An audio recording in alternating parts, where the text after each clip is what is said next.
Kayang gugma dili palumba dili sabdali-dali. Dagan pa manok tawo nga angay nimong higugmaon.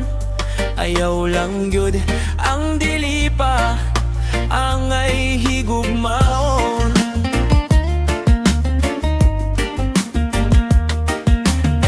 Naaray panahon nga mo abot ang paragyud nimo. Ayaw pugsa ang kapalaran kundili pa para sa imo. Mas maayon nang maghulat nga limpyo ang konsensya. Kayang sayop nga desisyon mahimong dakong problema.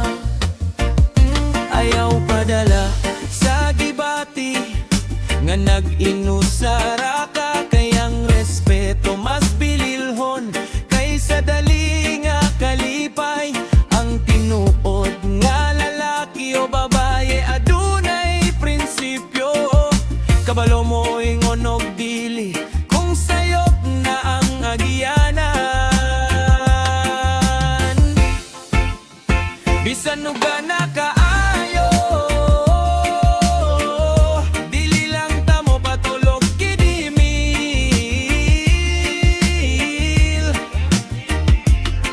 Respeto ang unahon maunay tinuod nga dil. Daghan pa og hamtong nga pwede nimong higugmaon. Ngano man gyud ang dili pa angay imong tanhawon. Hulat lang sa saktong panahon ayaw pagdali.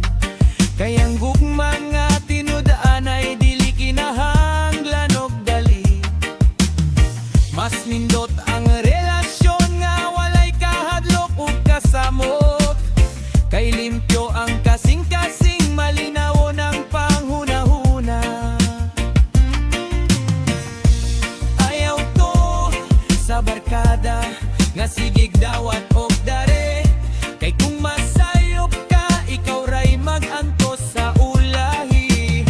Ang tinuod nga kusog dili makita sa pagpangilog, kondili sa pagpugong sa kaugalingong pagbati. Respeto sa kabatan-onan, respeto sa balaod, kanaw man sa tao nga adunay ahayong pamatasan. Kayang dungog lisod kaayo ibalik kung madaot. Mas maayo nang magmatngon kaysa magmahay sa katapusan.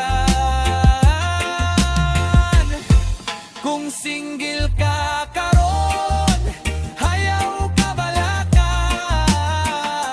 Dili lumba ang pagpangita o kauban sa kinabuhi. Ang saktong tawo mo abot sa hustong panahon. Ug mas lami ang gugma kung walay pagbason. Bisan uga na kaayo dili lang tamo patulog